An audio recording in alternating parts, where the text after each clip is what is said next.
une flèche traverse le dos de Matthaius. Il vacille au sommet d'un palais qui s'effondre, face à Memnon, et le désert entier semble attendre qu'il tombe. Quelques instants plus tôt, un roi croyait posséder l'avenir. Quelques instants plus tôt, une femme enfermée depuis l'enfance avait choisi de ne plus obéir. Et cet homme, que personne n'avait appelé pour régner, devait encore comprendre pourquoi les survivants allaient lui donner un nom plus grand que lui. Le roi Scorpion. The Scorpion King ne commence pourtant pas par une couronne. Il commence par une faiblesse très précise. Dans cette version imaginaire d'un monde situé bien avant les pyramides, les peuples du désert ne sont pas vaincus parce qu'ils manquent de courage.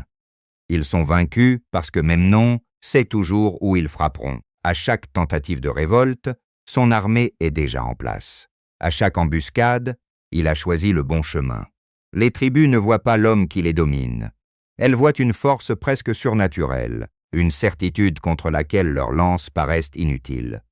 Cette certitude a un visage, Cassandra.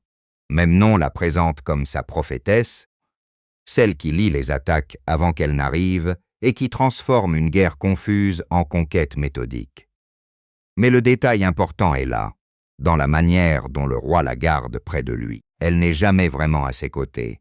Elle est placée derrière sa puissance, surveillée, séparée des autres, enfermée dans une fonction.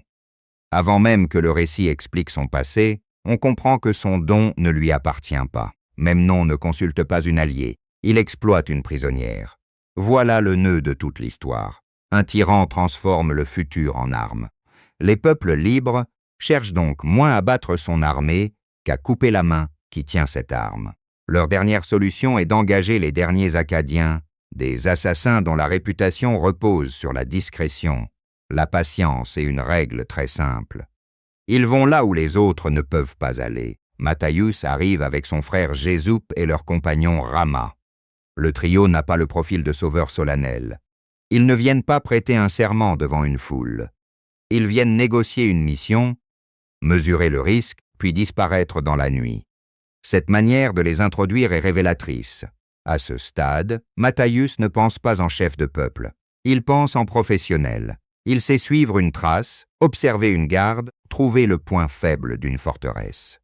Son horizon est celui d'un contrat et de la survie de ses proches. Le Conseil des tribus libres, lui, est déjà fissuré. Les chefs se sont réunis parce qu'ils sont acculés, non parce qu'ils se font confiance. Le roi Féron veut résister à Memnon, mais même dans sa propre maison, la loyauté n'est plus certaine. Son fils Takhmet se tient près de lui avec les signes extérieurs de la fidélité, alors qu'il a déjà choisi le camp qui lui semble le plus fort. The Scorpion King fait de cette trahison un mécanisme plus décisif que n'importe quelle magie. Memnon gagne parce que les adversaires qui devraient s'unir se vendent avant d'avoir combattu. La cible est annoncée avec une sobriété presque cruelle. Les Akkadiens doivent tuer la sorcière, pas Memnon, pas son général. La femme qui voit venir les attaques. Le choix paraît tactiquement évident et moralement trouble. Matthaius accepte parce qu'il ne sait encore rien de Cassandra et parce que la guerre l'a habitué à traiter les personnes comme des obstacles. La mission le force ensuite à regarder cet obstacle en face. La première infiltration ressemble à ce que ces hommes savent faire. Les corps se déplacent bas, loin des feux. Les gestes restent courts. Personne ne parle pour remplir le silence. À travers cette nuit, le film dessine un contraste net entre deux pouvoirs.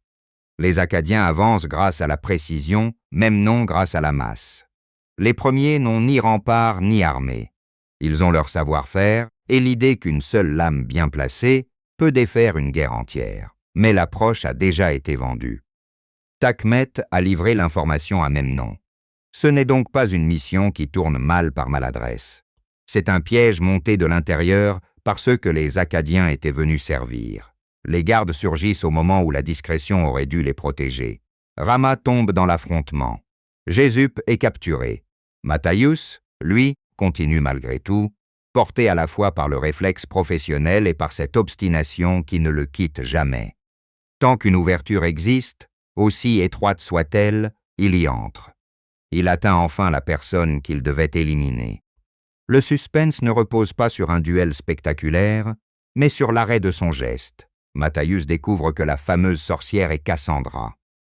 Le film insiste surtout sur sa vulnérabilité au milieu du décor militaire de même nom. Elle n'est pas cachée comme une arme sacrée. Elle est isolée comme un secret que le roi veut posséder. Matthäus la regarde, comprend en une fraction de seconde que la situation est plus complexe que le contrat, et baisse sa lame. Ce choix n'est ni un abandon de mission ni une soudaine romance. C'est une interruption morale. Matthäus voit qu'il ne s'agit pas d'une conseillère libre qui aide Memnon à écraser le désert. Il voit une femme prise dans le système qu'il est venu détruire. Il ne peut pas encore la sauver, il ne sait pas comment renverser le roi, mais il refuse de tuer quelqu'un, simplement parce que les puissants ont décidé de l'appeler arme. Cette seconde d'hésitation a un prix immédiat. Les gardes le capturent. Jésup est amené devant Memnon, et le frère de Matthäus devient la preuve vivante que le tyran a gagné cette manche. La scène n'est pas construite autour d'un long discours de méchant. Le plus dur est la distance. Matthäus est forcé de regarder sans pouvoir intervenir. Son frère est là, assez près pour être vu, assez loin pour rester inaccessible. Memnon n'exécute pas seulement un prisonnier. Il transforme la perte en spectacle afin d'apprendre à Matthäus ce que coûte la désobéissance. À cet instant, la mission des tribus disparaît presque derrière une douleur plus simple. Matthäus ne veut plus seulement neutraliser une prophétesse. Il veut atteindre l'homme qui a ordonné cette mort. Le film a besoin de cette bascule, car elle fait passer son héros de l'efficacité à l'engagement. Tant que Matthäus travaillait pour de l'or, il pouvait partir si les circonstances devenaient trop dangereuses. Après Jésup, partir serait une manière de laisser Memnon définir la valeur de son frère. Memnon ne le tue pas immédiatement. Sa vengeance est plus calculée. Il fait enterrer Matthäus dans le sable, le corps immobilisé, la tête exposée au soleil, puis le livre aux fourmis de feu. C'est une punition parfaitement adaptée à l'univers du film. Pas de prison sophistiquée, pas de machine élaborée, seulement le désert lui-même utilisé comme un instrument de domination. Matthäus, qui vivait de sa mobilité, est réduit à ne plus pouvoir bouger. L'assassin devient une cible. Le plan aurait dû être définitif. Pourtant, même là, The Scorpion King ne transforme pas son héros en surhomme isolé. Harpide, un voleur de chevaux également captif, est enterré près de lui. Il parle trop, panique beaucoup, négocie tout, et son énergie comique tranche volontairement avec la rage silencieuse de Matthäus. Mais il sert surtout à rappeler une vérité que le héros oublie parfois. On ne sort pas vivant d'un empire seul. Harpie dispose de l'outil et de l'idée qui permettront de se dégager. Matthäus a la force, l'autre a l'angle inattendu. Leur fuite se joue dans le sable, avec une urgence presque primitive. Les fourmis progressent. Les liens cèdent. Les deux hommes se dégagent et le désert qui devait les avaler devient un passage. Harpide ne devient pas soudain un guerrier. Il reste quelqu'un qui veut survivre, fuir les ennuis et sauver sa peau. C'est précisément ce qui rend son alliance avec Matthäus utile. Il n'admire pas encore une légende. Il accompagne un homme dangereux parce que leurs intérêts se croisent. Matthäus, lui, ressort de cette épreuve sans autre plan que la revanche. Le regard a changé. Avant, il examinait une cible.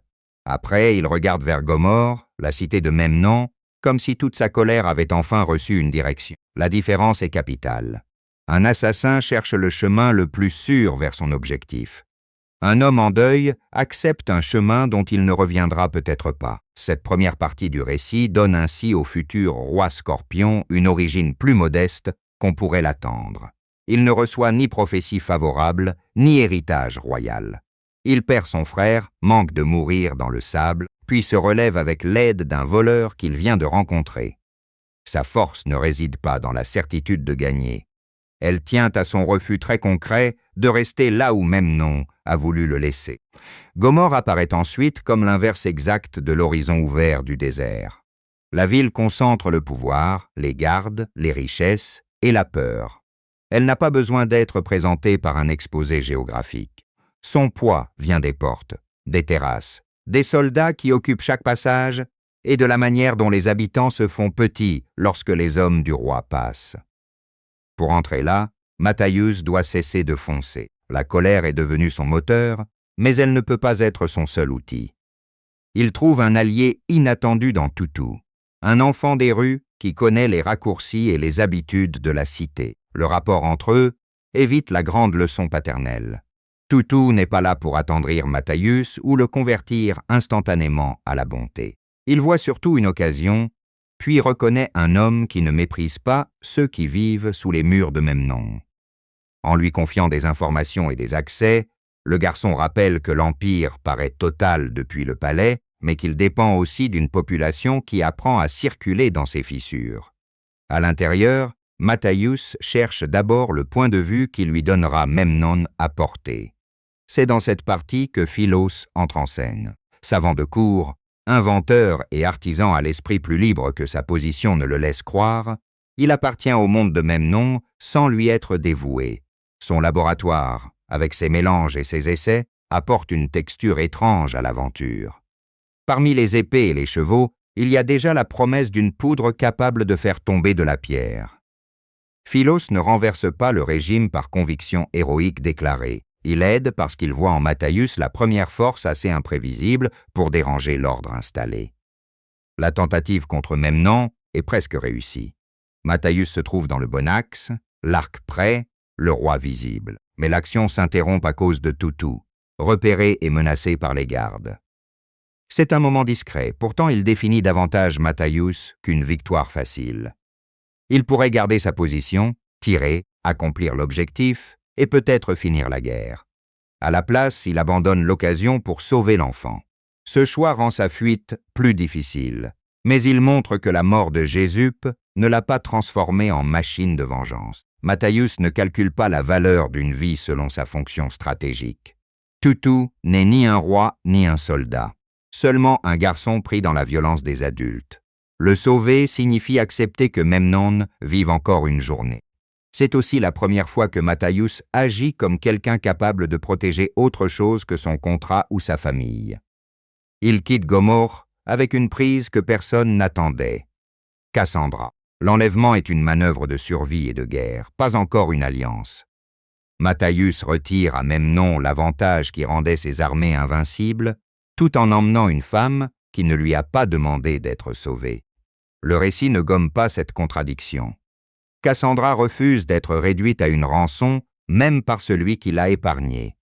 Elle a passé sa vie à subir les décisions des hommes qui veulent posséder son don. Matthäus devra apprendre que la libérer ne consiste pas à changer de geôlier.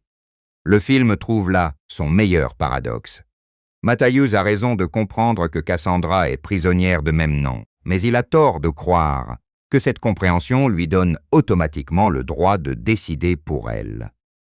C'est ce frottement qui rend leur relation moins simple qu'une récompense de héros. Elle doit d'abord récupérer sa propre place dans l'histoire et lui apprendre à écouter une personne dont la vision du danger dépasse la sienne. Memnon réagit à cette disparition comme un souverain qui vient de perdre son principal avantage militaire. Il ne lance pas simplement une troupe à leur poursuite. Il envoie Torak, son capitaine, avec des hommes capables de suivre, d'encercler et de ramener Cassandra sans discussion. Dans l'économie du récit, Torak n'a pas besoin d'une longue biographie. Sa présence se résume à une méthode. Il frappe directement, obéit sans hésiter et ne laisse jamais à sa proie le temps de reprendre souffle. C'est le bras armé d'un pouvoir qui ne supporte pas qu'on lui retire ce qu'il possède. Matthäus, Cassandra et Harpide prennent la route du désert. Le groupe est mal assorti à dessein.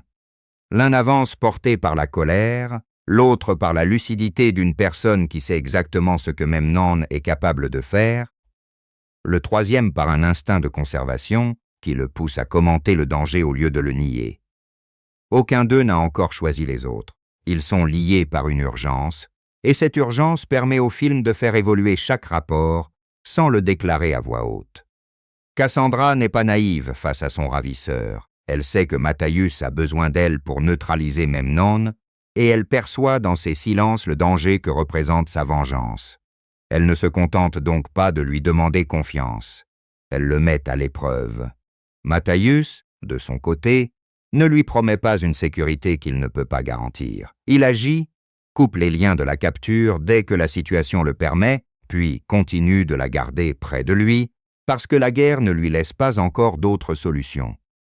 Cette ambiguïté est importante. Leur rapprochement ne naît pas d'une belle formule, mais de gestes qui corrigent peu à peu la violence de leur première rencontre. La poursuite conduit le petit groupe vers un abri de pierre, alors que le sable rend l'horizon illisible. Le désert, jusque-là immense et ouvert, devient un espace de piège. Une tempête efface les distances, et les hommes de Torak se rapprochent avec l'assurance de ceux qui pensent encercler des fugitifs. Matthäus choisit de ne pas courir indéfiniment. Il les attire dans un passage où leur supériorité numérique devient moins utile. Le combat qui suit ne cherche pas la précision réaliste d'une bataille historique. Il fonctionne comme une démonstration de caractère. Torak arrive avec l'arrogance de l'appareil de même nom. Matthäus répond avec ce qu'il a toujours eu, une lecture rapide du terrain et une violence très physique. Les coups, les parades, les silhouettes qui disparaissent dans la poussière composent moins une chorégraphie élégante qu'un affrontement de survie. Quand l'espace se resserre, l'armée devient une série d'adversaires et la méthode de l'assassin redevient efficace. Matthäus gagne, mais la victoire n'est jamais propre. Torak parvient à le blesser avec une arme enduite de venin de scorpion avant de succomber. Ce détail donne son vrai sens au titre, bien avant la couronne finale. Le scorpion n'est pas encore un emblème de pouvoir. Il est une injection de mort, un poison qui entre dans le corps de l'homme et le rappelle brutalement à sa fragilité. Matthäus a abattu des soldats, échappé aux fourmis et survécu à Memnon. Il reste pourtant dépendant d'une femme qu'il vient d'arracher à son geôlier. Le poison agit vite. Le corps qui semblait invincible se vide de sa force, et la scène refuse de faire de cette faiblesse un simple prétexte à romance. Cassandra pourrait laisser mourir celui qui l'a enlevé. Personne autour d'elle ne lui reprocherait de prendre cette revanche. Mais elle choisit de le sauver. Non parce qu'elle oublie tout ce qui vient de se passer, et non parce que Matthäus a soudain résolu sa condition, mais parce qu'elle voit ce qu'il représente contre Memnon. Elle sait reconnaître une faille dans l'avenir, un endroit où l'emprise du roi peut se briser. Sa guérison devient donc un acte de liberté. Pour la première fois, Cassandra utilise son pouvoir contre l'ordre qui l'a enfermée. Il y a quelque chose de très simple dans le changement. Memnon a fait de son don un instrument de domination. Cassandra s'en sert pour préserver une chance de délivrance. La magie du récit reste volontairement directe, presque mythique. Elle n'a pas besoin de règles compliquées. Sa fonction est morale. Elle révèle qui décide de mettre son savoir au service de la peur et qui le tourne vers une possibilité de paix. Lorsque Matthäus reprend conscience, il n'est plus dans le même rapport à elle. Le pragmatisme demeure. Memnon reste dehors. Son armée continue de chercher, mais la dette est là. Plus encore, il a vu Cassandra s'exposer pour sauver quelqu'un qui ne lui avait donné aucune raison évidente de le faire. Cette dette ne se règle pas avec une promesse. Elle commence à modifier la façon dont il l'écoute. Le film revient alors sur la condition de Cassandra avec une retenue qui lui convient. Elle a été retenue par Memnon depuis l'enfance. Son don lui a permis de survivre, mais c'est aussi ce qui l'a rendue précieuse à ses yeux. Ce qu'elle a vécu explique sa prudence. Elle a appris que les hommes les plus puissants entendent les visions comme ils entendent les ordres. Ils veulent s'en servir, les plier à leur intérêt et punir celui qui refuse. Face à Matthäus, elle n'a aucune raison de croire d'emblée à un autre destin. La réponse de Matthäus n'est jamais théorique. Il ne se présente pas comme un libérateur éclairé. Il tient parole lorsqu'il pourrait prendre une solution plus simple, protège ses compagnons quand une stratégie froide lui commanderait de les sacrifier, et reconnaît peu à peu que Cassandra sait des choses qu'il ignore. C'est plus modeste et plus crédible dans ce monde brutal. La confiance ne descend pas du ciel, elle se construit pendant que les dangers continuent. Harpide, dans cet entre-deux, empêche le récit de se figer dans la gravité. Il ne sait pas quoi faire de ces deux êtres tendus l'un vers l'autre, et il n'a aucune envie de devenir un martyr de leur guerre. Son bavardage n'efface pas les pertes de Matthäus, ni la captivité de Cassandra. Il agit comme un contrepoint humain. Dans un univers où les chefs parlent de peuple et de destinée, Harpide rappelle qu'avoir peur, vouloir manger, fuir quand l'occasion se présente et se plaindre de la poussière sont aussi des réactions normales. Cette légèreté ne tombe pas au hasard. The Scorpion King est une aventure de 2002 qui assume le plaisir d'un rythme rapide. L'épée, le cheval, la poursuite, le trait d'humour placé juste avant que le danger reparte. Le réalisateur Chuck Russell ne cherche pas à faire croire que son antiquité fantastique est un cours d'archéologie. Les cités, les royaumes et les costumes servent une fable d'aventure. Le monde est assez ancien pour devenir légendaire, assez libre pour accueillir une poudre explosive et assez coloré pour que le récit ne prenne jamais son propre décor pour une preuve de sérieux. Ce ton explique aussi pourquoi la prochaine rencontre de Matthäus compte autant. Les fugitifs retrouvent Philos, l'homme des inventions aperçu à Gomorrhe. Son importance dépasse son tempérament d'excentrique. Il travaille sur une poudre capable de provoquer une explosion, une découverte que le film présente comme un secret importé et encore mal maîtrisé. Dans une aventure dominée par le muscle, l'arc et la prophétie, cette matière instable introduit une troisième force, l'intelligence appliquée au mur. Philos ne ressemble pas à un héros de guerre. Il parle, expérimente, se protège derrière son atelier et son statut ambigu. Pourtant, son invention pose une question concrète. Comment attaquer une cité organisée autour de fortifications quand ceux qui veulent la libérer n'ont ni machine de siège, ni armée stable? La réponse ne sera pas une force supérieure. Ce sera l'assemblage de qualités qui, jusque-là, le courage de Matthäus, la connaissance de Cassandra, le sens pratique d'Arpide, la science de Philos, puis la puissance de Balthazar. Avant que cette alliance soit possible, le groupe tombe entre les mains des tribus qui résistent encore à Memnon. Leur chef est Balthazar, roi nubien joué par Michael Clarke Duncan. Le film le fait entrer non comme une simple recrue, mais comme un obstacle. Il ne doit rien à Matthäus. Son peuple a souffert de l'expansion de Memnon et il se méfie de cet Acadien qui arrive avec la sorcière de l'ennemi. Pour Balthazar, Cassandra est d'abord l'outil qui a permis les massacres. La douleur collective simplifie les visages. Elle transforme facilement une captive en coupable. Matthäus ne peut pas convaincre Balthazar par un discours. Il n'a pas encore le poids politique pour cela. Leur différend passe donc par un duel, à la fois spectacle et négociation. Le combat pose deux hommes au physique imposant, mais l'intérêt n'est pas seulement de voir qui frappera le plus fort. Balthazar défend le droit de son peuple à ne pas risquer une nouvelle défaite sur la parole d'un inconnu. Matthäus défend l'idée qu'il faut enfin frapper Memnon au lieu de subir sa prochaine attaque. Le duel se termine par la victoire de Matthäus, mais surtout par le respect qu'il arrache. Balthazar ne devient pas son ami parce qu'il a été humilié. Il reconnaît une résistance comparable à la sienne, quelqu'un qui encaisse, refuse de céder et n'utilise pas sa force pour écraser les plus faibles. C'est une nuance utile. La future autorité de Matthäus ne repose pas sur le fait de battre tout le monde. Elle repose sur sa capacité à transformer un affrontement en possibilité d'alliance. Dans le camp de Balthazar, l'histoire ralentit juste assez pour laisser Cassandra voir ce que coûte l'avenir. Ses visions lui montrent deux chemins terribles.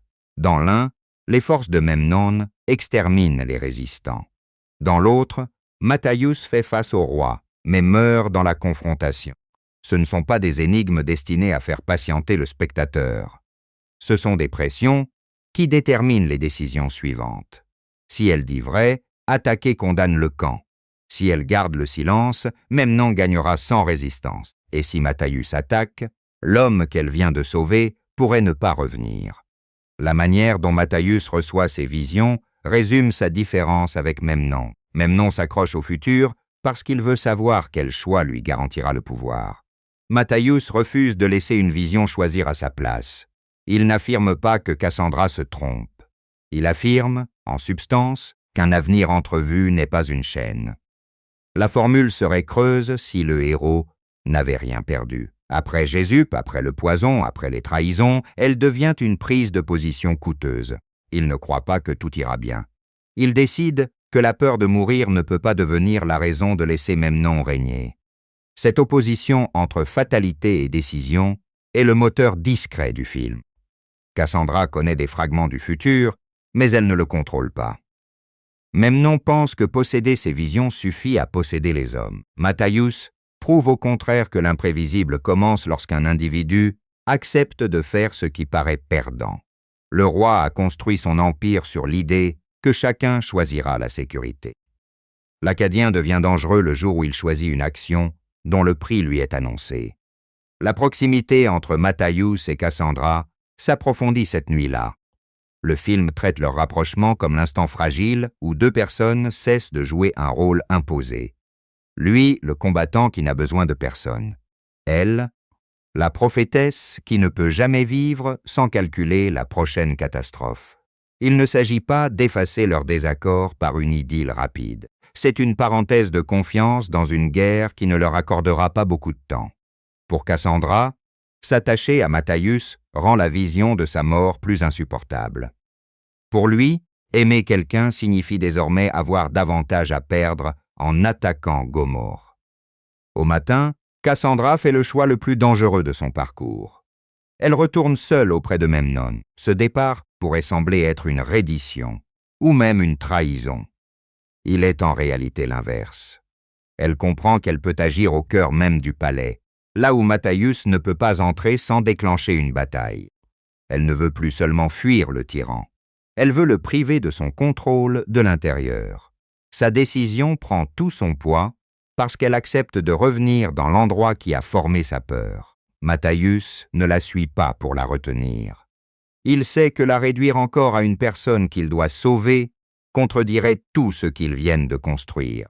Il peut craindre pour elle, il peut vouloir la protéger, mais il doit reconnaître qu'elle agit aussi selon sa propre volonté. C'est le seuil qu'il franchit avant de devenir une figure de rassemblement. Un chef digne de ce nom ne transforme pas ses alliés en possessions plus nobles.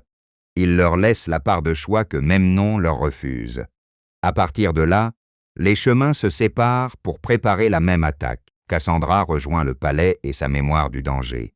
Matthaius reste avec Balthazar, Harpide et Philos, face à une armée plus vaste, une ville fortifiée et l'ombre des visions. La question n'est plus de savoir s'ils peuvent éviter le risque. Le risque est déjà partout. La seule question est de savoir s'ils sauront choisir le moment où Memnon cessera d'être intouchable. Le retour de Cassandra à Gomorrhe est tendu précisément parce qu'elle doit redevenir, aux yeux de Memnon, la femme qui n'a jamais cessé de lui appartenir. Le roi ne l'accueille pas avec soulagement.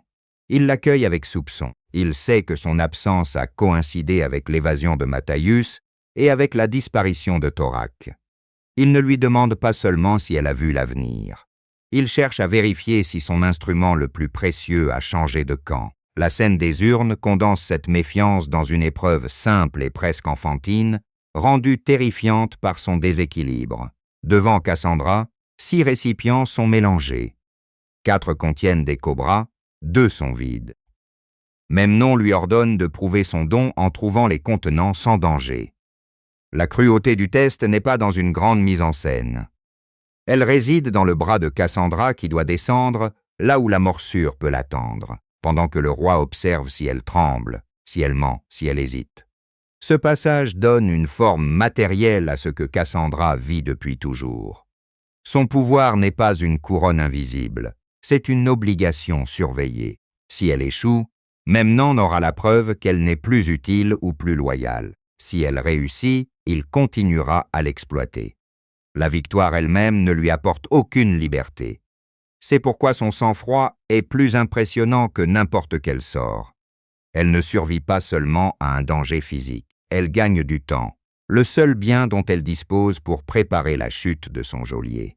Memnon, de son côté, confirme qu'il ne fait confiance à personne, pas même à la vision qui a servi son ascension. Il ne peut pas imaginer que Cassandra ait choisi de revenir pour le détruire, car il interprète tout à travers son propre rapport au pouvoir.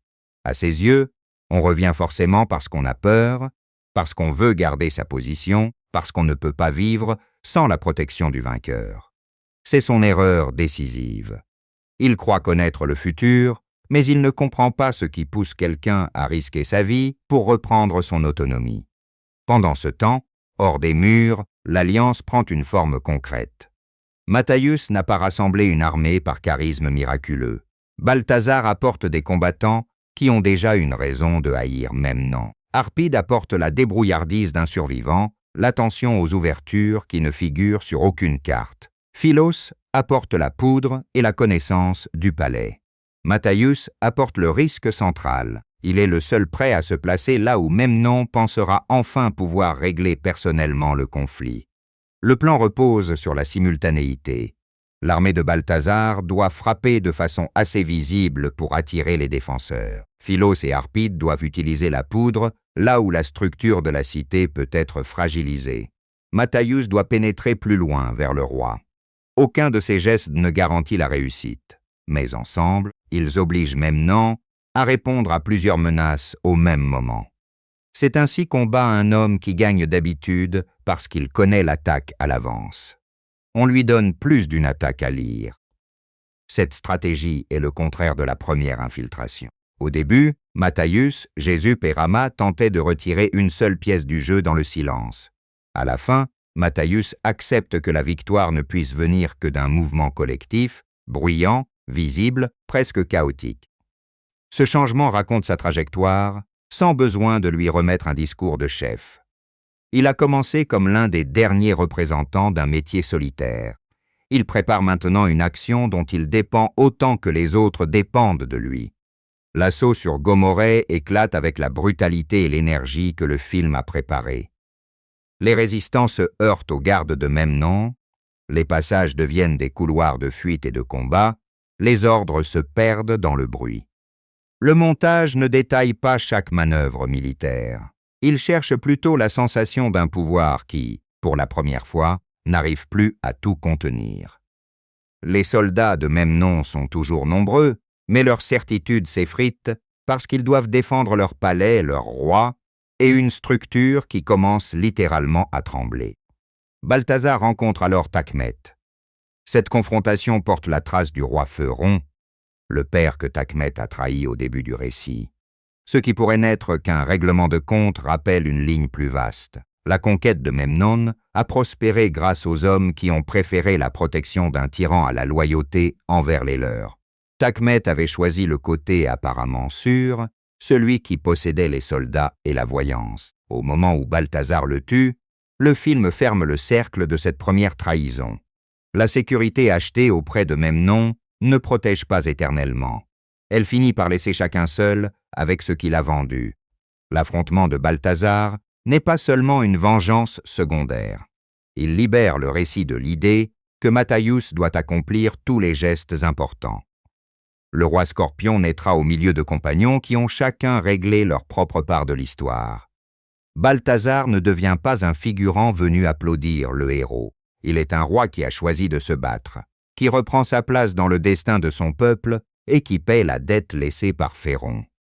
À l'intérieur du palais, Matthaius avance vers Memnon avec l'expérience de toutes ses pertes. Il n'est plus l'assassin qui pouvait se tenir au loin, attendre l'angle parfait et tirer sans être vu. Cette fois, Memnon sait qu'il vient. Le roi l'attend presque, convaincu que les visions de Cassandra ont déjà écrit l'issue. Il a vu la possibilité de la mort de Matthaius et il prend cette possibilité pour une garantie. La vision se réalise d'une certaine manière. Un garde tire et la flèche frappe Matthaius dans le dos. Le héros tombe, blessé comme Cassandra l'avait annoncé.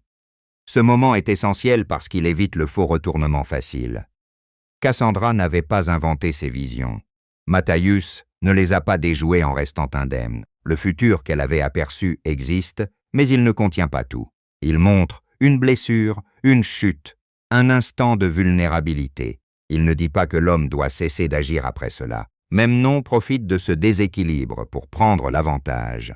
Face à lui, Matthaius n'est plus un vengeur sûr de lui, mais un corps ralenti par la douleur, forcé de chercher encore une ressource. Le combat final garde la simplicité du film. Deux hommes, une hauteur dangereuse, des armes, des mouvements devenus plus lourds. Ce n'est pas l'élaboration technique qui compte, c'est la rencontre de deux philosophies. Memnon a construit son règne sur la maîtrise du résultat. Matthaius combat depuis le début avec ce qui lui reste quand tous les plans échouent. Cassandra intervient au moment où elle cesse définitivement de jouer le rôle que Memnon attend. Elle tue le garde qui maintenait l'avantage du roi. Son geste ne sert pas seulement à sauver Matthaius, il met fin à la croyance de Memnon, selon laquelle il possède encore sa prophétesse. Dans le palais même où elle a été utilisée comme un objet, Cassandra choisit une cible et agit pour elle-même. Elle n'est plus l'œil qui annonce la victoire de l'autre, elle devient une participante au renversement. Matthaius, blessé, retrouve son arc. Il retire la flèche plantée dans son dos, geste presque trop douloureux pour être héroïque, puis vise Memnon.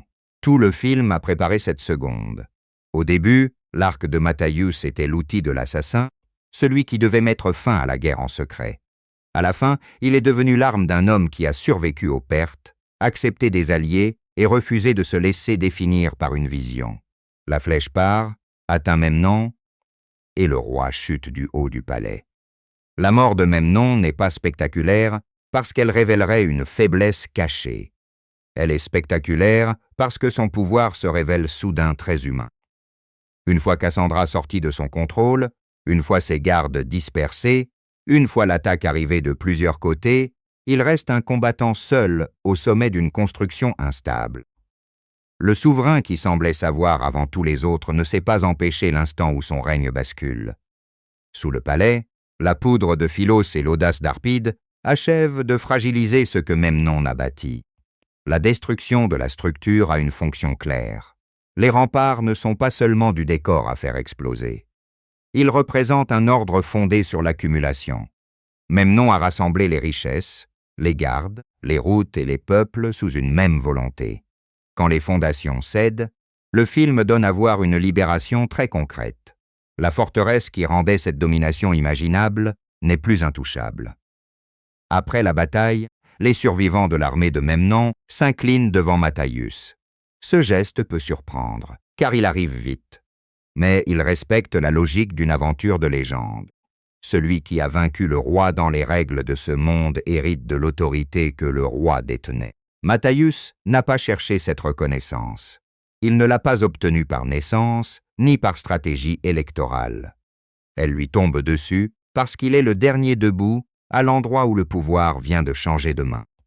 Le nom de roi Scorpion prend alors une valeur différente de celle du poison reçu plus tôt. Le scorpion n'est plus la mort injectée par Thorac. Il devient le signe d'un homme qui a traversé cette mort, qui a subi le venin sans se transformer en tyran, et qui s'est relevé avec les autres. Le film ne prétend pas que le titre efface toutes les ambiguïtés de la conquête. Il en fait plutôt l'emblème d'un passage. L'assassin sans terre devient le point autour duquel des peuples dispersés peuvent imaginer une paix. Le lendemain de la victoire est volontairement calme. Balthazar prend congé de Matthaius pour retourner auprès des siens. Leur relation ne se dissout pas dans une promesse d'amitié éternelle. Ils se sont respectés dans l'épreuve, ils ont vaincu le même ennemi, et chacun doit maintenant assumer la part de monde qui lui revient. Cette retenue est plus juste que s'ils devenaient soudain les deux moitiés d'un royaume. Le film leur laisse une fraternité née du combat, pas une alliance artificiellement parfaite. Cassandra, elle, n'annonce pas que tout sera facile. Ses visions restent une présence, et elle sait que les périodes de paix peuvent être temporaires. Matthaius répond sans nier cette menace. Il a passé tout le récit à apprendre que le futur peut blesser, décevoir et surprendre. Ce qu'il revendique à la fin, ce n'est pas l'assurance d'une vie sans danger. C'est le droit de continuer à faire ses propres choix. La dernière note est donc moins celle d'un couronnement que celle d'un commencement. Le récit a raconté comment le nom du roi Scorpion a été acquis. Il ne montre pas encore l'homme enfermé dans une image définitive. Matthaius reste celui qui avance, qui écoute Cassandra, qui regarde le désert devant lui et qui sait désormais que sa force seule ne suffit pas. Sa légende commence au moment même où le film choisit de le laisser partir. Pour comprendre ce que la fin veut vraiment résoudre, il faut revenir à l'écart entre Matthaius et Memnon. Les deux hommes sont des combattants. Les deux savent commander et inspirer la crainte. Les deux envisagent le désert comme un territoire à gagner. Pourtant, Memnon veut posséder les êtres autour de lui, tandis que Matthaius finit par devenir important parce qu'il apprend à travailler avec eux. L'un garde Cassandra enfermée afin que son pouvoir ne serve qu'à lui. L'autre ne commence à gagner qu'au moment où il accepte qu'elle décide elle-même de revenir à Gomorrhe. Cette opposition pourrait sembler très classique, mais elle est jouée par des détails. Memnon parle depuis un palais, entouré de gardes qui filtrent l'accès à son visage. Matthaius apparaît d'abord caché dans les rochers, enterré dans le sable, chassé à cheval, soigné dans un abri improvisé. Memnon est constamment protégé par une organisation. Matthaius est constamment remis dans le mouvement, forcé de dépendre d'un frère, d'un voleur, d'une prophétesse, d'un inventeur et d'un autre roi. La mise en scène ne le montre jamais comme un homme suffisant à lui-même très longtemps. Même sa victoire est une affaire de coopération. Matthaius porte le coup final, bien sûr. L'aventure a besoin de cette image nette, l'archer blessé qui trouve une dernière flèche et abat le tyran. Mais le film a pris soin de distribuer les conditions de cette flèche. Sans Cassandra, le garde ne tombe pas. Sans Balthazar, les défenseurs de Memnon ne sont pas occupés par l'assaut. Sans Philos et Harpide, le palais reste une forteresse. Sans Tutu, Matthaius n'aurait pas approché Gomorrhe la première fois. Sans Gésup, il n'aurait peut-être jamais cessé de traiter cette guerre comme une mission parmi d'autres. Cette accumulation donne au titre une nuance intéressante. Le roi Scorpion n'est pas choisi parce qu'il serait le plus invincible de tous. Il le devient après avoir été exposé au venin, à la capture, au deuil et à l'aide des autres. Le Scorpion, dans cette histoire, n'est pas une promesse de force pure. C'est la petite créature qui survit dans un monde hostile, qui frappe quand elle est acculée, mais qui reste vulnérable dès qu'elle est sortie de son environnement. Matthaius garde quelque chose de cette logique. Un survivant devenu souverain sans cesser d'être un homme de terrain. La question du destin est traitée avec la même simplicité efficace. Cassandra voit des événements réels, et le récit ne triche pas en révélant que son don était faux. Elle voit l'attaque, elle voit la flèche, elle voit Matthaius s'effondrer. Là où Memnon se trompe, c'est qu'il confond une vision avec une conclusion. Savoir qu'un homme sera blessé ne signifie pas savoir ce qu'il fera ensuite. Voir un palais attaqué ne signifie pas savoir quelle porte cédera, qui changera de camp ou quel compagnon inventera une issue. Matthaius ne gagne pas parce qu'il serait hors d'atteinte de la prophétie. Il gagne parce qu'il ne laisse pas la prophétie absorber toutes ses décisions. Cette distinction donne à la fin une forme plus solide qu'un simple triomphe du libre arbitre. Il ne défie pas le danger en souriant. Il avance vers lui, reçoit la blessure annoncée, puis s'obstine à agir. La liberté, ici, n'est pas l'absence de conséquences. C'est la possibilité de répondre à ce qui arrive. Cassandra incarne l'autre face de ce problème. Elle a le savoir, mais ce savoir l'a emprisonnée. Ses visions lui donnent une longueur d'avance sur le malheur. Jamais une vie normale. L'épreuve des urnes fait comprendre l'horreur de sa situation mieux qu'un récit détaillé de son enfance. Même son regard sur l'avenir doit être validé sous menace. Quand elle retourne chez Memnon, elle ne renonce pas à Matthaius. Elle utilise précisément ce que son geôlier croit maîtriser pour créer une brèche dans son pouvoir. Il est aussi essentiel qu'elle ne soit pas seulement le déclencheur amoureux du héros. Elle guérit Matthaius, lui montre les risques, choisit de revenir au palais, déjoue le contrôle de Memnon et aide à la dernière confrontation. Ces décisions ne sont pas des détours autour de l'action. Elles constituent l'action. Le film reste une aventure de sabre et de désert, avec ses codes très directs, mais Cassandra conserve une ligne propre. Passer de la femme dont on annonce les visions à celle qui décide de l'usage de son don. À côté d'elle, Balthazar apporte un type de royauté déjà existant. Il est chef avant Matthaius. Il a une armée, une épouse, un peuple et une responsabilité que le héros ne comprend pas encore complètement. Leur duel permet de mesurer ce qui sépare deux formes de force. Balthazar protège une communauté et c'est pourquoi il se méfie. Matthaius a l'habitude de prendre des risques sur sa propre vie et c'est pourquoi il paraît presque irresponsable. En les obligeant à s'allier, le récit fait évoluer l'Acadien. Il doit penser au coût d'un choix pour des gens qui n'ont pas la possibilité de disparaître dans le désert après la mission. Le départ de Balthazar, après la victoire, préserve cette indépendance. Il ne donne pas son royaume au nouveau roi Scorpion. Il ne s'efface pas pour que la légende ne laisse qu'un seul visage. Il repart chez lui. Matthäus obtient une reconnaissance. Mais le monde autour de lui ne devient pas une extension de son ego. Cette retenue est peut-être l'un des aspects les plus sympathiques de la conclusion. Le film n'a pas besoin d'écraser tous ses alliés pour faire grandir son héros. Harpide et Philos jouent une autre partition. Ils déplacent l'aventure hors du modèle où seuls les grands guerriers comptent. Harpide n'est pas courageux dans le sens héroïque traditionnel. Il négocie, se défile, s'inquiète de ce qui peut mal tourner. Pourtant, il reste lorsque l'affaire devient dangereuse. Le film suggère ainsi qu'on peut être utile sans avoir le tempérament d'un martyr. Sa loyauté ne surgit pas comme une noble déclaration. Elle se voit dans les moments où il pourrait disparaître et où finalement, il aide encore. Philos, lui, appartient à la catégorie des inventeurs dont le savoir inquiète les palais. Sa poudre est à la fois une promesse et un risque. Elle n'a pas la noblesse d'une épée ni le prestige d'une vision, mais elle peut réduire les murs en poussière. Le personnage ajoute un grain de fantaisie à une histoire volontairement anachronique. Il y a dans son atelier la joie de l'expérience et du désordre, comme si le film refusait de laisser son monde ancien devenir une vitrine immobile. La révolution de Gomorrhe passe aussi par ce laboratoire bancal. Tutu a moins de temps à l'écran, mais son intervention avant le premier tir contre Memnon révèle beaucoup. Matthäus renonce à l'angle idéal pour le sauver. Cette décision coûte un nouvel échec et laisse le roi vivant. Elle peut paraître irrationnelle si l'on mesure tout avec un tableau de stratégie. Or, c'est justement ce refus du calcul absolu qui sépare Matthäus de Memnon. Le tyran sacrifierait n'importe quel enfant pour garder une prophétesse. Matthäus perd sa chance de tuer le tyran parce qu'il ne veut pas abandonner un enfant.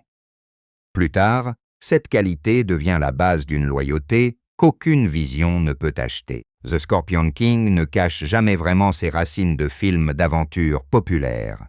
Les poursuites, les chutes depuis les remparts, les répliques légères d'Harpide, les décors aux couleurs chaudes et la violence non graphique cherchent une énergie immédiate. Le récit ne prétend pas représenter fidèlement l'Égypte prédynastique. Les noms, les costumes, les armes, Gomorrhe elle-même, et les inventions de Philos composent un âge ancien rêvé par le cinéma, où des royaumes lointains et des mythes peuvent cohabiter sans demander la permission à un manuel d'histoire. C'est d'ailleurs utile de le dire clairement.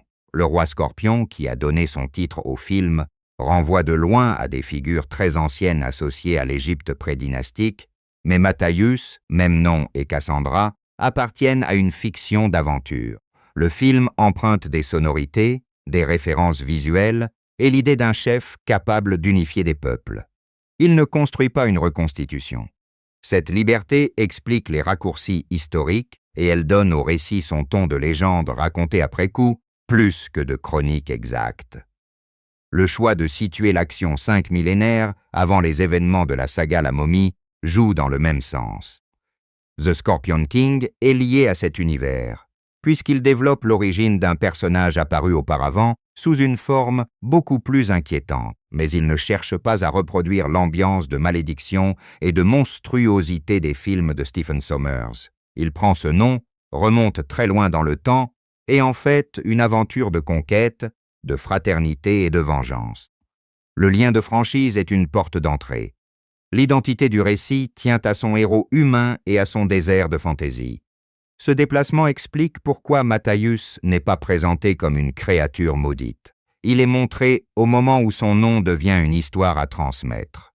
La suite de son parcours appartient à une mythologie plus vaste, mais le film de 2002 s'intéresse surtout au premier basculement. Comment un homme sans trône peut se retrouver reconnu par ceux qu'il vient de libérer. Le résultat a une simplicité assumée, à l'ancienne. Une mission ratée devient une vengeance, la vengeance devient une alliance, l'alliance renverse un palais, et l'homme qui reste est désigné roi. Cette simplicité a été portée par Dwayne Johnson, alors encore crédité à l'écran sous le nom de The Rock. Le rôle est son premier grand rôle principal au cinéma. Il venait du monde du catch, où la présence physique, le regard et la lecture immédiate d'un personnage sont essentielles.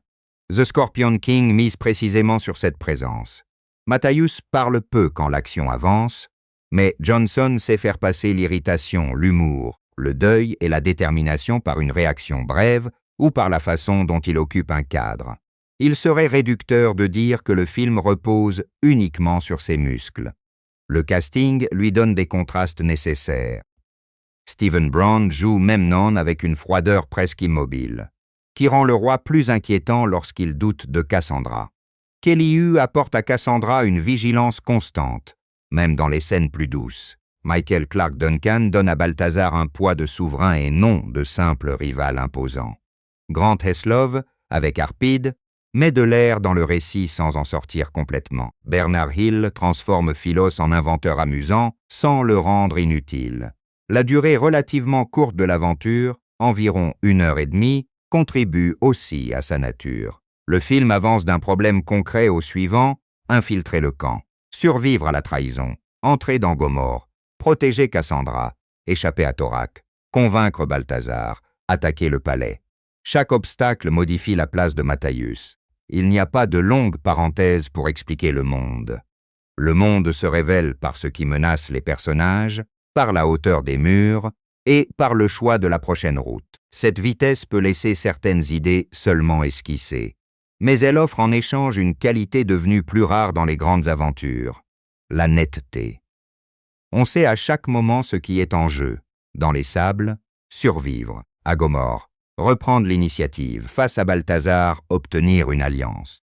Devant Memnon, arracher l'avenir aux mains de celui qui croit le posséder. Le film court vite, mais il ne perd jamais complètement son axe. La réalisation de Chuck Russell accompagne cette clarté en donnant à chaque espace une fonction très lisible. Le désert n'est jamais une étendue neutre. Il devient une zone où l'on peut disparaître, mais aussi mourir de chaleur ou être démasqué par une silhouette. Les campements de Memnon sont faits de tentes, de feux et de sentinelles. Il suffit d'un bruit ou d'une information vendue pour que l'obscurité se retourne contre les infiltrés. Gomorrhe, elle, impose les lignes verticales du pouvoir. Terrasses, remparts, tours, escaliers, et transforme le moindre déplacement en exposition. Cette opposition se voit particulièrement quand Matthäus passe d'un monde à l'autre. Dans le désert, il avance à hauteur de corps, se cache derrière les reliefs et sait que la poussière peut le sauver. Dans le palais, il doit lever les yeux, calculer les gardes au-dessus de lui, trouver des ouvertures depuis les balcons. Memnon règne grâce à la hauteur et à la visibilité. Matthäus survit grâce aux angles morts. La flèche finale renverse cette géographie. L'homme venu du bas se retrouve au sommet, et c'est Memnon qui n'a plus de sol sous les pieds. Le film a aussi l'intelligence de ne pas traiter tous les combats de la même manière. L'infiltration initiale est silencieuse, presque coupée par la trahison, avant de devenir un vrai affrontement. La bataille contre Thorak utilise le terrain, le sable et le resserrement de l'espace. Le duel avec Balthazar est un test frontal, où chacun mesure la résistance de l'autre. La dernière rencontre avec Memnon est ralentie par la blessure, ce qui empêche le héros de faire de son corps un simple outil inépuisable. Chaque fois, la violence répond à une question différente. Le duel contre Thorak, par exemple, montre le passage de la chasse à la lutte pour la survie. Matthäus choisit un lieu qui réduit l'avantage du groupe lancé à ses trousses. C'est le geste d'un professionnel qui sait que la force brute ne suffira pas.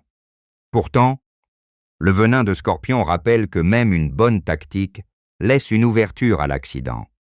Le film ne fait pas de cette blessure une explication magique de ses capacités futures. Il l'utilise au contraire pour le mettre à la merci de Cassandra et pour déplacer le centre moral de l'aventure vers elle. Le duel avec Balthazar fonctionne autrement. Il n'y a pas de décor à exploiter, pas de groupe à contourner, pas de flèches tirées depuis un point aveugle. Deux combattants doivent accepter de se regarder et de reconnaître la volonté de l'autre. La victoire de Matthäus ne sert donc pas à dire qu'il est absolument supérieur. Elle permet à Balthazar de constater une qualité qu'il cherchait. Cet étranger ne se dérobe pas lorsque le conflit devient personnel. Le respect qui suit est plus utile à la guerre que n'importe quelle humiliation.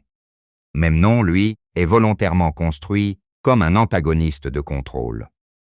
Il ne possède pas une intrigue secrète plus compliquée que sa conquête. Il ne cherche pas à convaincre le désert qu'il vaut mieux que les autres. Il veut lui faire croire que la résistance est absurde. Sa sorcière sert exactement à cela.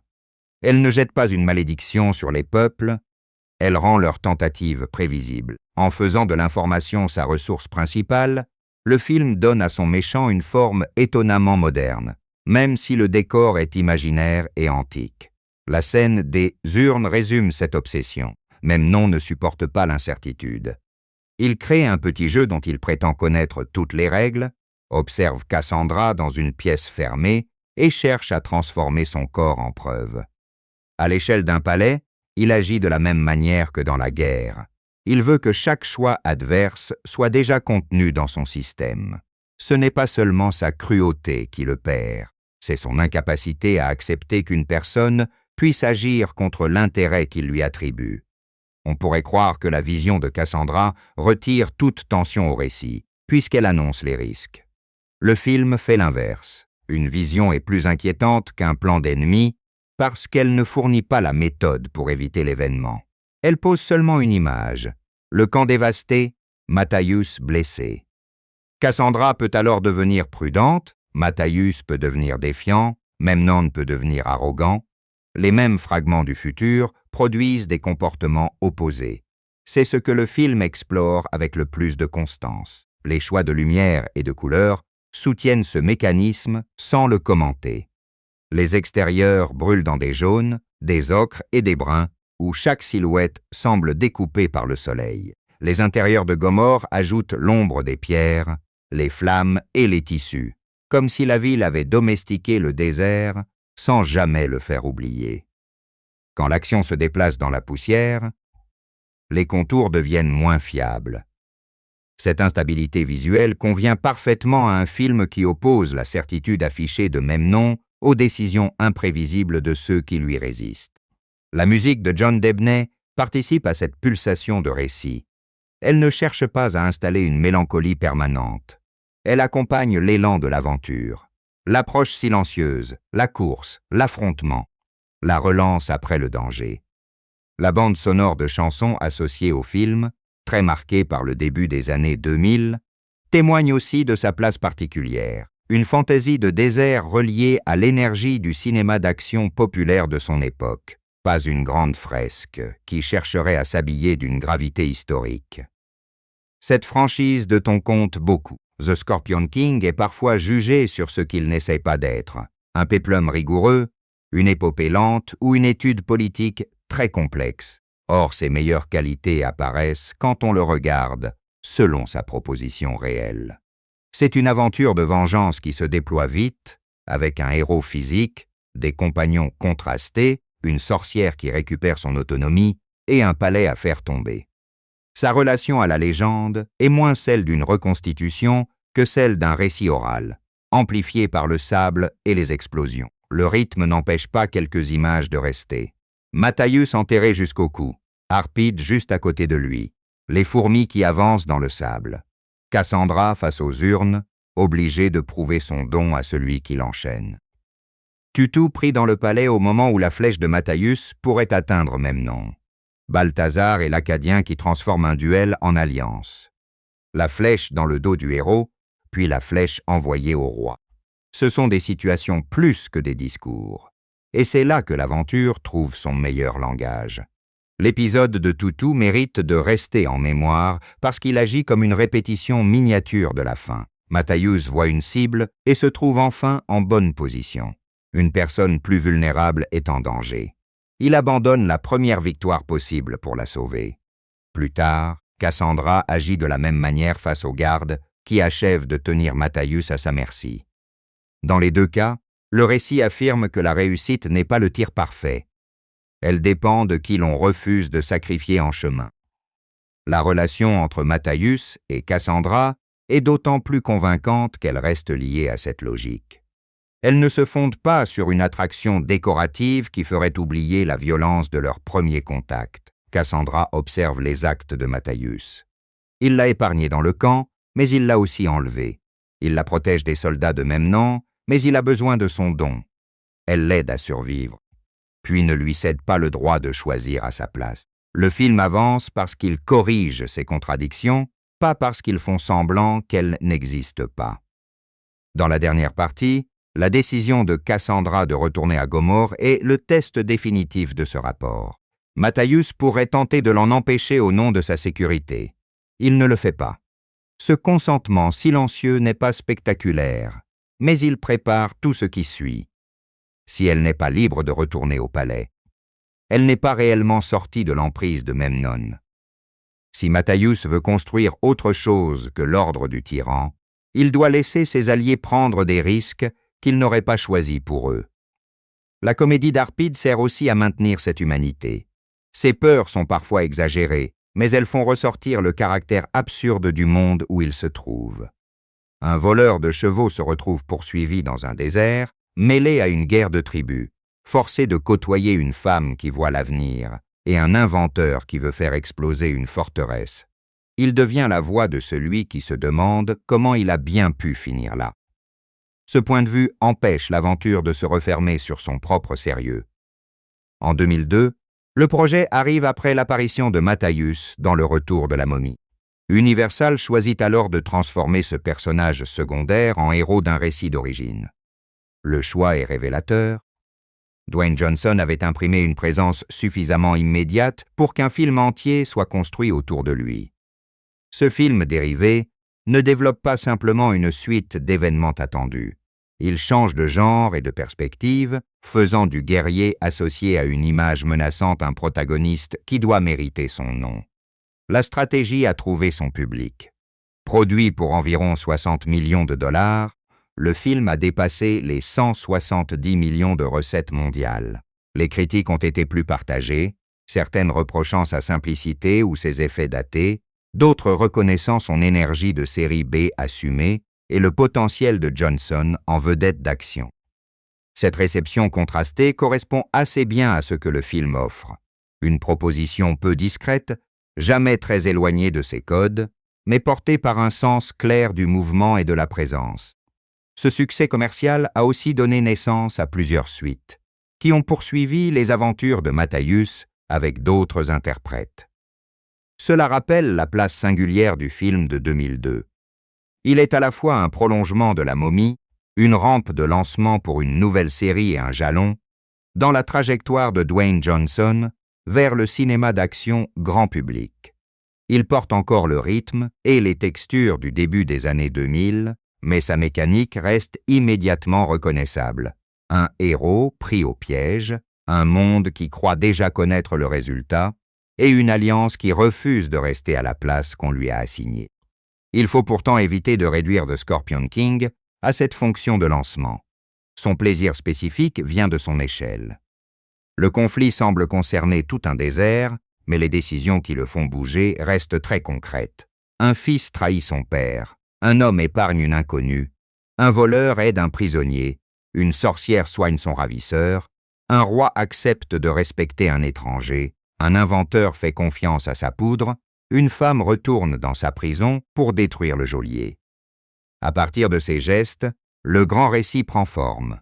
Il y a au fond deux manières d'unifier le désert dans cette histoire. Memnon le fait par l'élimination. Il laisse les tribus s'isoler, puis les frappe quand elles sont seules. Il achète Takhmet, terrorise les survivants et transforme Cassandra en avantage stratégique. Son unité est une soumission. Tout le monde dépend du palais. Et le palais dépend de sa volonté. Matthäus obtient une autre forme de rassemblement, plus fragile mais plus réelle. Il ne fait pas disparaître les différences entre Balthazar, Arpide, Philos, Cassandra et lui. Il trouve le moment où leurs capacités distinctes peuvent converger. Cette différence apparaît dès la réunion initiale chez Féron. Les chefs libres sont incapables d'agir ensemble parce que la peur les a déjà convaincus que Memnon possède une réponse à tout. Ils commandent des guerriers, mais ils pensent chacun à leur territoire, à leur perte possible et aux concessions qu'ils devraient faire aux autres. L'idée d'envoyer 3 Acadiens tuer la sorcière est presque le geste désespéré de gens qui ne croient plus à leur propre force. Ils cherchent un sauveur invisible, un coup parfait qui leur éviterait de devenir une alliance. La trahison de Takhmet détruit cette illusion. Tant que les tribus attendent qu'une poignée de spécialistes résolvent seuls le problème, l'ennemi peut les infiltrer, acheter un héritier et faire échouer le plan avant même qu'il commence. Matthias apprend cette leçon sans pouvoir la formuler. La perte de Jésup brise son lien avec le premier projet de résistance. Quand il revient vers Gomorrhe, il ne travaille plus pour Féron et il n'a plus de contrat à honorer. Il doit inventer une autre route. Cette route commence dans l'humiliation, ce qui évite de transformer trop tôt son héros en icône. Être enterré vivant jusqu'au cou est une image d'impuissance totale. Matthias est réduit à attendre l'arrivée des fourmis, sans armes, sans espace pour se retourner, sans possibilité de sauver son frère. Le scénario pourrait faire surgir un miracle extérieur. Il choisit plutôt une coopération immédiate avec Arpide, un inconnu qui possède juste assez de ressources pour que l'impossible devienne praticable. Cette scène revient en écho lors de la fin. Sous le palais, Arpide et Philos utilisent leur propre forme de débrouillardise pour mettre les fondations en péril. Au début, Arpide aide à sortir 2 corps du sable. À la fin, il contribue à faire tomber le bâtiment qui écrasait tout un peuple. L'amplitude paraît énorme, mais elle repose sur la même logique. Ne pas chercher une solution noble, chercher l'ouverture disponible. Le voleur n'est jamais devenu un chevalier. Il est devenu un allié parce que son instinct de survie a trouvé un objet plus grand que lui. Le même mouvement concerne Matthias. Sa compétence initiale est de réduire un conflit à une cible. Il repère la sorcière, tire son couteau, puis comprend qu'il ne peut pas accomplir la mission sans reproduire la violence de même nom. Ce renoncement est souvent lu comme le point où commence la relation avec Cassandra, mais il a une portée plus large. Il oblige le héros à accepter qu'un problème militaire contient parfois une personne dont on a volontairement effacé la liberté. Tuer Cassandra aurait été tactiquement simple et politiquement aveugle. À partir de là, il ne gagne plus jamais en suivant un plan unique. Il perd son premier tir sur Memnon en sauvant Toutou. Il est empoisonné après avoir vaincu Thorac. Il doit combattre Balthazar avant de pouvoir lui demander une alliance. Il laisse Cassandra repartir seule, alors que tout en lui pourrait vouloir la retenir. Chaque étape retire à Matthias une forme de maîtrise directe et lui apprend à agir dans un monde où les autres ne sont ni des outils, ni des dommages collatéraux. Le rôle de Jésup mérite aussi d'être regardé autrement. Il n'est pas présent assez longtemps pour devenir un compagnon complexe, mais sa disparition est mise en place pour ne pas être un simple carburant de vengeance. Jésup représente la dernière attache de Matthias à une vie où il pouvait compter sur un duo familier, sur des gestes connus et sur une confiance qui n'avait pas besoin d'être négociée. Après sa mort, Matthias se retrouve obligé de traiter avec des inconnus. La douleur le ferme d'abord, puis elle le force, paradoxalement, à élargir le cercle de ceux auxquels il peut faire confiance. Memnon fait exactement l'inverse avec ses propres hommes. Thorac obéit, Takhmet trahit pour gagner une place. Les soldats défendent le palais parce qu'ils craignent la chute de l'ordre qui les nourrit. Personne ne semble capable de lui répondre franchement. Même Cassandra doit transformer sa résistance en secret. Cette solitude du tyran est moins visible que sa puissance, mais elle devient manifeste lorsque l'assaut commence. Personne autour de lui n'apporte une idée que Memnon n'aurait pas validée. Quand son système échoue, il n'a que lui-même. L'attaque finale est donc préparée par des individus qui ont tous connu une forme d'enfermement. Cassandra a été enfermée par son don, Arpide par son besoin de fuir, Philos par sa place de savant toléré tant qu'il sert le palais, Balthazar par le devoir de protéger son peuple contre une guerre perdue d'avance, Matthias par l'image de l'assassin sans attache. La chute de Gomorrhe n'efface pas leur peur, mais elle prouve qu'elles ne doivent pas déterminer la suite. Il est significatif que la force révolutionnaire du groupe ne soit pas purement militaire. Balthazar apporte les combattants, oui, mais les autres pièces sont nécessaires. Cassandra désorganise Memnon de l'intérieur. Philos fournit une invention.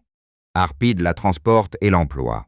Matthias accepte de devenir le point de risque qui attire le roi. Cette distribution donne une sensation de récit d'aventure très simple, presque enfantine dans son efficacité, tout en posant une idée juste. Les systèmes fermés tombent rarement sous la seule force de celui qui leur fait face. Le choix de ne pas faire mourir Matthäus lors de la vision ne retire pas son prix à la bataille. La flèche traverse réellement son dos. Le film force son héros à combattre après que son corps a déjà dit stop. On peut y voir un cliché de cinéma d'action, bien sûr, mais le geste a une cohérence émotionnelle. Matthäus n'est pas récompensé par une immunité parce qu'il a choisi le bon camp. Il doit atteindre Memnon avec la douleur, la fatigue et le doute qui restent quand la chance n'a pas effacé la menace. Le tir final avec l'arc est d'autant plus satisfaisant qu'il répond au tir perdu du début de l'histoire à Gomorrhe. La première fois, Matthäus ne peut pas tirer parce qu'il choisit la vie de Tutu. La seconde, il tire parce que Cassandra a choisi de sauver la sienne. Entre les deux, le héros a compris que l'efficacité d'un geste ne se mesure pas seulement à la cible touchée. Le premier renoncement construit la relation qui rend le second tir possible. C'est une belle symétrie, discrète et très concrète. Après avoir vu Memnon tomber, on peut aussi mesurer la différence entre vengeance et justice. Matthäus voulait tuer le roi après la mort de Jésup. Il l'accomplit finalement. Pourtant, la victoire ne se réduit plus à cet acte. Balthazar a défait Achmet, Cassandra s'est libérée, les prisonniers de l'Empire ont une chance de respirer, les murs sont ouverts. Si Matthäus avait tué Memnon seul dans un couloir, sans rien changer autour de lui, le film se serait terminé sur une revanche. En faisant tomber le palais au même moment, il transforme son deuil en bascule collective. Cela ne rend pas la fin naïve. Cassandra avertit que la paix est provisoire. Dans ce monde, un nouveau nom sur un trône ne garantit pas que les peuples cesseront de se battre. Mais Matthäus répond à cette incertitude avec une maturité qu'il n'avait pas au début. Il ne cherche plus la sécurité absolue, cette promesse qui a permis à Memnon de gouverner. Il accepte le devoir de choisir encore, demain, malgré les menaces que Cassandra peut déjà sentir venir. Cette dernière réponse donne au mot « roi » un sens moins héréditaire que moral. Matthäus ne reçoit pas de leçons sur l'administration d'un royaume, ni de carte des frontières qu'il doit gouverner. Ce que l'aventure a réellement éprouvé, c'est sa manière de décider quand quelqu'un de plus faible risque d'être sacrifié, quand un allié a besoin d'être entendu, quand une vision pousse à l'immobilité, quand une victoire personnelle doit devenir un acte commun. Sa couronne est le résumé visible de ses apprentissages. Le film propose ainsi une forme de royauté très adaptée à son imaginaire de fantaisie. On ne devient pas roi parce qu'une bureaucratie vous désigne, ni parce qu'une lignée est révélée au dernier acte. On le devient parce que les survivants voient qui a gardé son cap au milieu du chaos. C'est une logique de légende, avec toutes ses simplifications, mais elle convient à Matthäus. Sa légitimité vient de la reconnaissance, pas d'un document caché. Dans le paysage des aventures du début des années 2000, The Scorpion King assume cette ligne large, musclée, légèrement ironique. Le film sort à un moment où les grandes franchises redécouvrent le mélange entre effets numériques, cascades et vedettes physiques. Il s'inscrit dans l'ombre des films La Momie, mais choisit un personnage moins savant, moins bavard, plus terrestre. Là où d'autres héros affrontent des tombeaux et des malédictions, Matthäus passe l'essentiel de son temps à traverser des espaces ouverts, à échapper à des hommes et à trouver de quel côté de la guerre il veut se tenir. L'héritage de Dwayne Johnson se lit déjà dans cette construction. Sa présence fait fonctionner des scènes qui auraient pu sembler mécaniques. L'évasion dans le sable, le regard arrêté devant Cassandra, la fatigue après le venin, le refus de céder au duel. Il ne joue pas Matthäus comme un prince raffiné déguisé en guerrier. Il lui donne une franchise corporelle, une capacité à être directement irrité, amusé ou touché. Cette absence de distance aide le film à passer de l'action au comique sans casser complètement son élan. Pour Kelly Hu, Cassandra constitue le contrepoids indispensable à cette physicalité. Elle est souvent filmée dans des pièces où d'autres décident de sa place, mais elle refuse de laisser cette mise en scène devenir son identité. Ses silences chez Memnon n'ont pas le même sens que ceux de Matthäus dans le désert. Chez lui, Ils sont un calcul de survie. Hors de lui, ils deviennent une observation de ce que les autres vont choisir. Quand elle agit enfin, le film n'a pas besoin de l'expliquer longuement. Son retour à Gomorrhe et son geste face aux gardes rendent l'émancipation lisible. Le mérite de l'ensemble est de garder ses trajectoires compatibles avec un récit qui ne s'arrête jamais très longtemps. Le film ne demande pas qu'on étudie chaque symbole pendant des heures pour comprendre l'intrigue.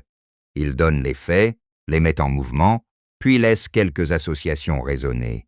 Une flèche empêchée, une flèche tirée, un poison subi, un emblème gagné, une prophétesse possédée, une femme qui reprend sa voix, une ville fortifiée, des fondations qui cèdent. Ce sont ces associations qui rendent la fin plus riche que sa seule explosion. Elles montrent que la chute de Memnon a commencé bien avant les flammes et les combats. Elle a commencé au moment où Matthaius a refusé de tuer Cassandra. Elle a grandi chaque fois que quelqu'un a préféré une alliance risquée à la protection offerte par le tyran. Lorsque le palais s'effondre, les pierres ne font que suivre une autorité déjà détruite de l'intérieur. Et c'est probablement le secret de l'efficacité durable de The Scorpion King. L'histoire ne demande pas d'adhérer à une géographie exacte, ni de croire que chaque détail de son antiquité fantastique est plausible. Elle demande seulement d'accepter une règle très claire. Dans un désert dominé par un roi qui prétend connaître l'avenir, la première victoire consiste à faire quelque chose qu'il n'a pas prévu. Tout ce qui compte découle ensuite de cette rupture. Memnon ne perd pas parce que ses soldats deviennent soudain moins entraînés. Il perd parce que son système a été conçu pour prévoir des attaques conventionnelles. Une tribu qui charge seule, un rival qui cherche un duel, une révolte qui suit le chemin le plus visible. Voilà ce qu'il sait écraser. En revanche, il ne sait pas traiter une prisonnière qui agit selon sa conscience, un voleur qui aide un guerrier, un inventeur qui transforme une curiosité en arme, un roi qui respecte un étranger après l'avoir affronté, et un homme blessé qui continue malgré la vision de sa mort. Chaque allié de Matthaius apporte ainsi une surprise que Memnon n'a pas intégrée. Cassandra est la plus importante, parce qu'elle est l'élément que le roi croyait déjà posséder. Il peut prévoir les gestes de ses ennemis grâce à elle, mais il ne prévoit pas qu'elle aura un désir propre, une mémoire de sa captivité et une capacité à choisir le moment de son retour. Le palais devient vulnérable le jour où Cassandra cesse d'être un canal entre le futur et Memnon pour devenir un obstacle entre Memnon et le futur. Cette idée explique pourquoi la scène des urnes est placée si près de l'assaut. Le test ne sert pas seulement à créer un petit suspense avec les cobras. Il expose le rapport malade que Memnon entretient avec la connaissance. Il veut une réponse sans reste, une preuve visible et immédiate. Cassandra lui offre assez de maîtrise pour survivre à l'épreuve, mais ce qu'il ignore est plus important. Elle a déjà déplacé sa loyauté. Il contrôle encore son apparence, jamais ce qu'elle prépare. Le film utilise une forme de tragédie légère autour de cette arrogance. Memnon a peut-être réellement accès à des indices du futur grâce à Cassandra, mais cet accès le rend moins attentif aux êtres humains. Il n'a plus besoin de comprendre Takhmet, Torak, ou les peuples qu'il conquiert. Il les range dans la catégorie des instruments. C'est efficace tant que tout le monde a peur. Dès qu'un seul instrument se met à penser à son propre sort, le roi ne sait plus lire la situation. Matthaius, à l'inverse, commence le récit avec la même tentation de réduire les gens à une utilité. Cassandra est la cible, Tutu un guide, Arpide un moyen d'évasion. La différence est qu'il peut changer. Il s'arrête devant Cassandra. Il sauve Tutu. Il accepte l'aide d'Arpide sans le mépriser. Il comprend que Balthazar ne lui doit pas confiance. Il écoute les visions de Cassandra sans les utiliser contre elle. Cette faculté d'apprentissage, plus que sa maîtrise des armes, explique pourquoi il peut finir là où Memnon tombe. Il ne devient pas parfait pour autant. Le film ne cherche pas à transformer Matthaius en philosophe pacifique. Il reste impulsif, frontal, parfois trop sûr de son propre mouvement. Son premier réflexe face à une menace est souvent d'avancer droit devant lui. Mais le scénario organise chaque obstacle pour que cette qualité doive rencontrer une limite. Le désert lui impose l'endurance. Tutu lui impose la protection. Thorac lui impose la vulnérabilité, Balthazar lui impose le respect, Cassandra lui impose l'écoute, Memnon lui impose de penser au-delà de la vengeance. On peut lire toute l'aventure comme une série de cadres qui se resserrent. Matthäus passe du grand espace nocturne de l'infiltration à la capture, de la capture à l'ensevelissement, de l'ensevelissement à la fuite, de la fuite aux rues closes de Gomorrhe, puis aux murs du palais. Chaque fois qu'il pourrait être réduit à une position sans issue, il trouve une solution parce qu'une autre personne entre dans le cadre. Harpide apparaît dans le sable, Toutou dans la cité, Philos dans son atelier, Balthazar dans le camp, Cassandra dans la chambre de Memnon. La trajectoire du héros est une succession de solitudes brisées. Cette construction donne à la très courte scène de couronnement une couleur moins simpliste qu'elle ne paraît. Les soldats s'inclinent devant Matthäus, parce que la loi de ce monde le permet après la mort de Memnon. Mais le spectateur sait que la reconnaissance est déjà préparée par autre chose. Matthäus a montré à chacun de ses alliés une manière d'agir qui ne reproduit pas le règne qu'ils viennent d'abattre. La couronne ne crée pas son autorité. Elle rend visible une autorité que l'aventure a testée. La différence se sent aussi dans la façon dont Memnon et Matthäus habitent leurs espaces. Memnon se déplace dans des salles contrôlées. Il fait entrer les gens, les regarde à distance, donne des ordres qui se propagent sans qu'il ait besoin de bouger. Matthäus est presque toujours sur un seuil. Il escalade, traverse, fuit, entre par un passage interdit, tombe, se relève. Le premier veut immobiliser le monde autour de lui.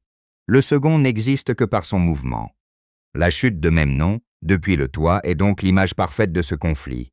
Celui qui prétendait posséder la hauteur perd tout appui. Le décor de Gomorrhe fonctionne dans la même logique. La cité donne aux tyrans une façade de permanence. Les murs sont solides, les gardes nombreux, les cours vastes et les appartements somptueux. Pourtant, le film ne cesse d'y montrer des fissures. Un enfant connaît les raccourcis, un savant garde des secrets dans son laboratoire, Cassandra sait où circuler, Harpide et Philos peuvent atteindre les fondations.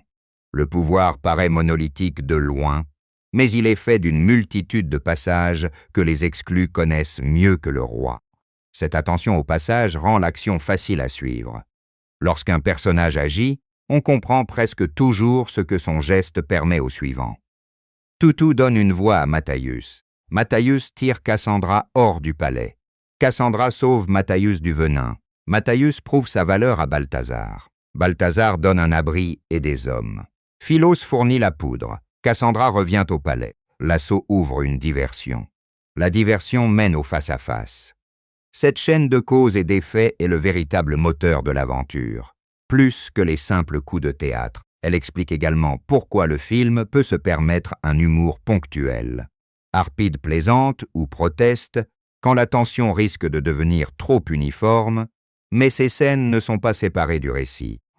Son besoin de se tirer d'affaire l'amène à repérer les sorties, à transporter ce qu'il ne devrait pas transporter et à rester au mauvais endroit au mauvais moment. Il fait rire parce qu'il prend au sérieux des dangers, dont les héros semblent parfois oublier l'absurdité, pas parce qu'il annule le danger. Le choix de Dwayne Johnson pour Matthäus renforce cette dynamique. Le public de l'époque connaissait déjà sa silhouette et son sens de la présence grâce au catch, mais un long rôle principal exigeait autre chose. Tenir un récit entre deux combats, donner un poids à un regard après la mort de Jésus, accepter le contre-emploi de l'homme provisoirement impuissant dans le sable. The Scorpion King a servi de laboratoire à cette transition. Johnson y trouve une manière de jouer l'action qui repose moins sur l'invulnérabilité que sur l'énergie de la reprise. Quand il est blessé par le venin, le film ne cherche pas à cacher son gabarit derrière un effet de montage. Il montre au contraire combien un corps puissant peut devenir inutile si le souffle manque et si les jambes ne répondent plus. Cassandra le porte alors dans une autre partie de l'histoire, celle qui n'obéit pas au duel. Ce renversement donne une vraie fonction dramatique à leur relation. Elle ne vient pas décorer le héros. Elle fait vivre un homme que sa force ne peut pas sauver seul. Le contraste entre les acteurs complète ce déplacement. Stephen Brown donne à Memnon une raideur presque cérémonielle. adapté à un roi qui pense que le monde doit se tenir à sa place.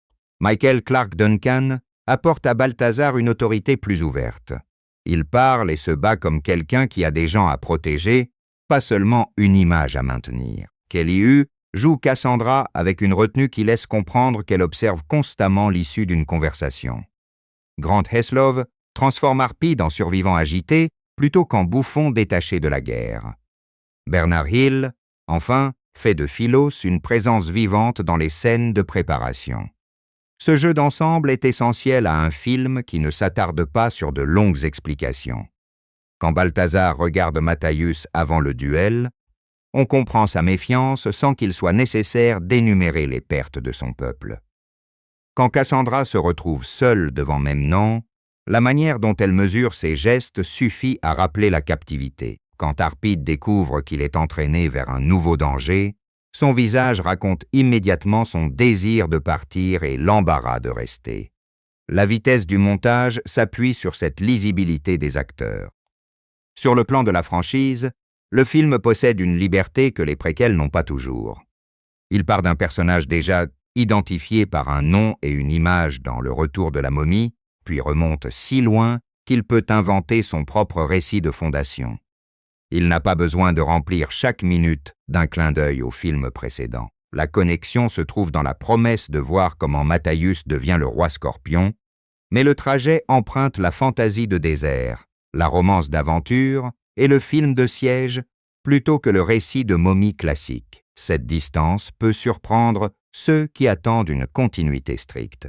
Mais elle aide aussi The Scorpion King à garder son autonomie. Matthaius est associé à une mythologie plus inquiétante dans l'univers de la momie.